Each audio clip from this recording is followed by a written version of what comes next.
Assalamualaikum. So seperti biasalah, kalau aku buat video ni maksudnya aku nak berkongsi something, nak share. Aku nak share lah, minggu lepas aku ada join camp advokasi mental health, kesihatan mental. Sangat seronok camp tu, banyak sangat aktiviti, input, maklumat dan training yang kita orang jalankan waktu tu. Kita orang buat dekat Janda Baik. Nama dia Villa Nuang Hill Resort. Villa ke resort? Macam tu lah. Tapi dia glamping lah. Dia konsep dia glamping, kemah glamping. Ada air sungai, lepas tu tempat dia hijau, nature, sesuai lah untuk healing kan. So kita orang pergi situ dengan bas, berkumpul dekat LRT, stesen LRT Gombak. So aku pergi, ayah emak dengan adik aku hantar. Lepas tu aku berkumpul kat situ, tunggu bas datang. Bila dah semua orang dah sampai, kita orang pun bergerak ke tu lah, ke Janda Baik, ke Villa Nuan Hill tu lah. So hari pertama kita orang briefing sedikit lah intro kan pasal kesihatan mental. Lepas tu kita orang buat ice breaking. Ice breaking tu kita orang perkenalkan diri dan sebut apa yang kita orang suka. Macam contohlah aku, nama saya Syahidah, saya suka novel. Apa yang kita suka. Lepas tu orang lain adalah yang sebut, nama saya Syah, saya suka Nescafe Ice. Nama saya Diana, saya suka buayan. Nama saya macam-macam lah. Dia orang sebut nama dia orang dan apa yang dia orang suka. Lepas tu kita orang dibahagikan kepada 2 kumpulan. So setiap kumpulan tu macam bergile-gile, perkenalkan diri dan sebut apa yang dia orang suka. Lepas tu kita kena ulang balik apa yang orang sebelah kita punya nama dan apa yang dia suka. Contoh, nama saya Syahidah, saya suka novel. Lepas tu orang sebelah, nama saya Diana, saya suka buayan. Nama dia Syahidah, maksudnya kena ulang balik orang pertama tu cakap apa, dan orang kedua kena ulang apa yang orang pertama cakap apa, orang ketiga kena ulang apa yang orang pertama, dan orang kedua kena cakap apa. Macam tu. So kita orang buat bulatan. So aku orang first yang kena sebut nama tu. Lepas tu bila dah sampai turn orang last, aku kena ulang semua. Ada berapa orang 8 ke 9 orang kot. So aku kena sebut semua. Bayangkan nak kena ingat semua setiap satu, setiap seorang nama dan apa yang dia orang suka. Tapi aku pas. Dah macam rap dah aku sebut setiap satu nama tu kan, dengan cepat. Sebab kalau tak cepat aku tak ingat. So aku kena sebut cepat-cepat. So aku ingat lah setiap nama ahli-ahli yang join camp ni. Satu cara kita orang ice breaking lah. Seronok lah. Sebab kena ingat nama kan, dengan orang kata dengan santai dan enjoy. So lepas tu kita orang dah sesi ice breaking, dah kenal-kenal. Petang tu kita orang main Explores. Explores ni best gila. Ada 4 Explores activity yang kita orang kena buat. First adalah macam mana kita nak trust dan percaya. So kita orang main game lava floor. Maksudnya jangan pijak lava, tapi kita orang kena pijak atas kertas. Tapi orang yang pijak tu kena tutup mata. So kita orang pijak, tutup mata, tak nampak. Kita orang dengar je arahan daripada kawan. So kita kena trust lah. Apa yang dia cakap tu kita kena percaya pada dia untuk dengar arahan dia kan. So kita orang tutup mata, 2 orang aku dengan Diana. So ada seorang tu nama Zainal, dia lah yang bagi arahan. Okey, kaki tu ke kanan, kaki kanan ke depan, ke kiri sikit, ke belakang sikit, untuk pijak kertas yang kita orang tak nampak pun kat mana kan kedudukan dia. So game tu kita orang berjaya settlekan. Walaupun lambat tapi berjaya lah settlekan. Sebab aku kena ulang 2 kali. Aku fail yang first tu kan. Kali kedua baru dapat. Lepas tu game yang kedua, kita orang kena berlakon. Tapi salah faham arahan pula. Arahan dia kamu ada masalah dengan keluarga kamu, lepas tu keluarga kamu memburukkan kamu dekat orang lain. Tapi kita orang berlakon, kamu ada masalah dengan keluarga kamu, lepas tu ada orang lain memburukkan kamu dengan dan keluarga kamu. So kita orang salah faham. Tapi tak apalah, dah berlakon dan lakon nanti lawak gila.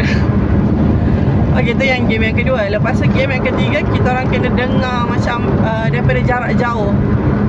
macam ada satu kata-kata dia ialah kakiku kaku kerana tersepak pakoi dan kakiku kaku kerana terpijak pakoi dan tersepak batu. Lepas tu kita orang kena jarak jauh. Ada 3 orang, Zainal depan sekali, Dayana tengah, aku belakang sekali. Tapi aku dah dengar dah suara Zainal tu. Aku dah dengar suara Zainal yang paling first tu. Patutnya aku kena dengar suara Dayana. Tapi suara Dayana aku tak dengar walaupun dia depan aku. Aku dengar suara yang paling depan tu, yang nombor 1 tu. Suara Zainal tu aku dengar. So aku dah hafal dulu dah. Si Dayana ni tergelak-gelak, tak sebut-sebut lagi kan. Masa dah berlalu. Masa bila aku dah hafal, terus aku cakap dekat Faisy, perkataan tu lah, kakiku kaku kerana terkena paku dan tersepak batu. Macam tu lah ayat dia. Okay, tu game yang ketiga. Lepas tu game last, kita orang kena ikut rahsia.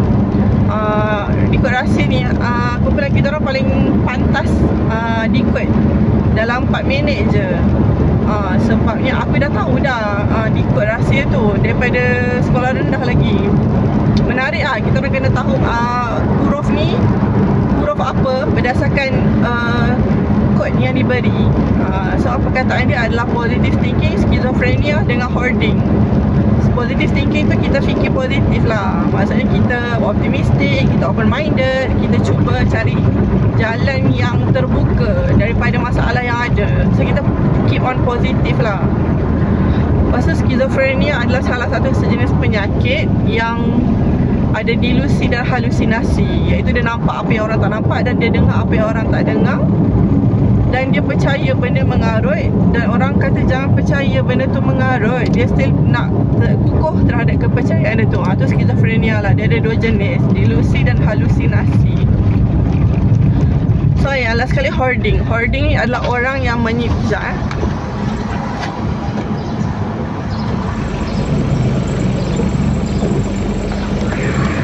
Hoarding ni adalah orang yang menyimpan barang yang terlampau banyak.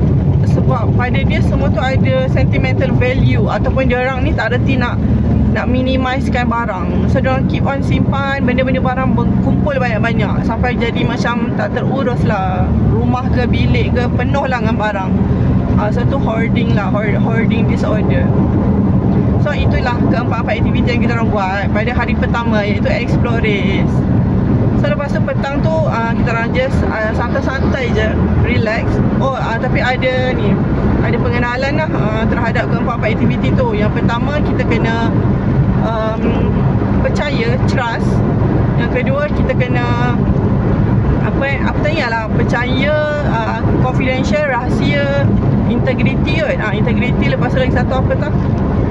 So itu adalah ni lah konsep dalam macam mana kita nak jadi orang yang selayaknya sebagai seorang ahli empathy.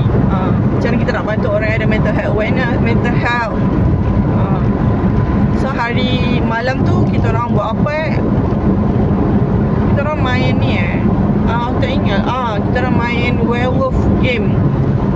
Mula-mula masa rehearsal aku jadi wolf. Dia ada 3, werewolf, doktor dengan seer. Seer ni dia nak teka siapa werewolf, siapa werewolf lah. Lepas tu doktor menyelamatkan orang. Lepas tu untuk rehearsal aku jadi werewolf. Lepas tu aku bunuh Syahidah, orang yang sama nama dengan aku. Dia adalah pengasas NGO Empati lah. Lepas tu aku tunjuk kat dia sebab aku nak bunuh dia. Bukan nak bunuh betul-betul, bunuh dalam game tu lah. Lepas tu aku dah pilih dia. Aku menyamar lah macam orang kampung kan. Sebab dalam kampung, village, kita menyamar sebagai orang biasa. Lepas tu Syahidah macam dia boleh agak tahu aku yang pilih dia. Sebab aku senyap je kot. So dia macam curiga lah. Tapi tu rehearsal, tak betul kan. So kita ramai yang betul-betul aku jadi doktor. Doktor ni menyelamatkan siapa yang dipilih sebagai werewolf lah. Maksudnya siapa yang village, orang kampung. Seronok lah game tu. Sebab kita orang macam nak menyelamatkan penduduk kampung daripada werewolf kan. Ada 4 ekor werewolf dan kita kena teka siapa werewolf tu. Tapi Tapi akhirnya werewolf, kemenangan berpihak kepada werewolf. Orang kampung kalah, tak apalah. Just enjoy dan seronok. Tapi memang seronok lah. Macam kita orang gelak-gelak, happy-happy, saling teka-teka siapa ni. Tu malam tu seronok. Lepas tu aku makan ubat, aku tidur awal. Pukul 10 aku dah ngantuk. So yang lain ada yang karaoke, ada yang buat podcast lah malam-malam kan. Diorang tidur pukul 2 pagi oi. Aku dah dibuai mimpi dah pukul 10 tu. So aku bangun pun pukul 7 sebab aku uzur tak boleh solat. So sangat nyenyak lah tidur. So makan ubat ni. Lepas tu pagi tu hari kedua kita orang ada kita orang penuh dengan talk dan ceramah, jemputan Dr. Mala dan Dr. Fakirul Azrin. So daripada situ aku macam mengimbau balik lah kenangan aku belajar kat OUM, belajar psikologi kan. So apa yang dia share, apa yang doktor tu share, mengingatkan aku kepada modul-modul yang aku belajar dulu. Mental health tu apa sakit, segala jenis sakit mental, macam mana nak overcome sakit, kepada siapa kita perlu rujuk kalau kita sakit. So macam dah lama dah aku tak bukan tak berminat, maksudnya aku macam aku kan kerja sebagai guru mengaji. So bila kita masuk balik dalam dunia mental health ni, dia membuatkan aku imbau balik lah apa yang aku belajar zaman universiti dulu. Allah melompat-lompat, melantun-lantun lah kereta ni. Tak sabar nak beli kereta baru. Okay, so so kita orang penuh lah dengan teori lah. Hari kedua kita orang banyak belajar. Kita orang dengar lah perkongsian daripada Dr. Mala dan Dr. Fakirul Azrin. So petang tu kita orang free time lah. Lepas asar ada yang main panah. Aku dengan Dayana kita orang lepak tepi sungai sambil kita orang borak-borak. So aku baring dekat hammock. First time baring kat hammock. Sebelum ni tak pernah. Seronok macam keindahan alam ciptaan Tuhan yang penuh kehijauan. Lepas tu malam tu kita orang ada sesi lepak dan luar.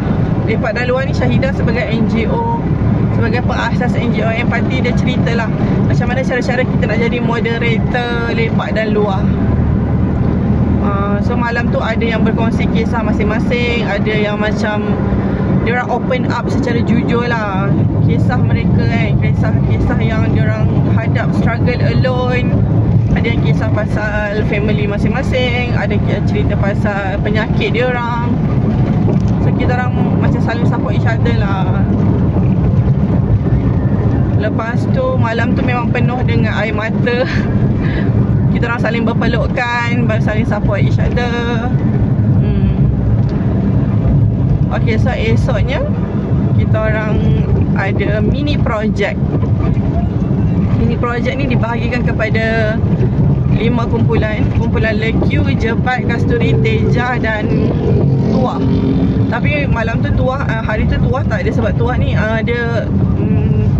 dia adalah fokus kepada orang yang isak dadah.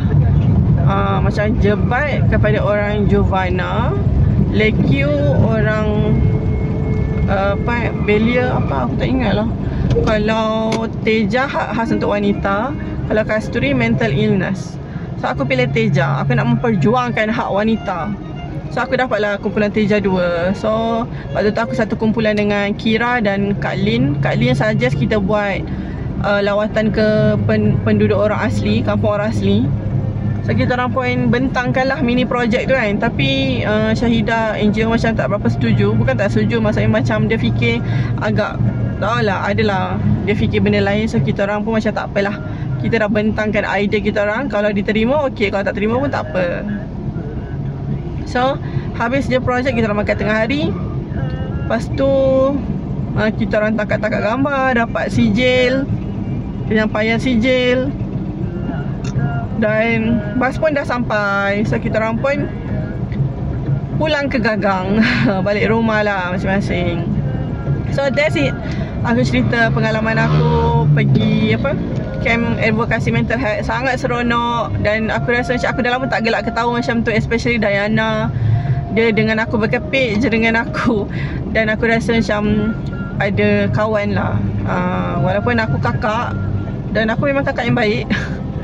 So aku anggap dia macam adik aku sendiri. Dan aku rasa happy dapat ilmu yang sangat banyak tentang kesihatan mental. Dan mungkin aku akan join lagi NGO Empati selepas ni. Dan insyaAllah mungkin kalau ada kesempatan aku akan jadi ahli sukarelawan empati. So itu sajalah aku nak share. Okay, bye bye. Assalamualaikum.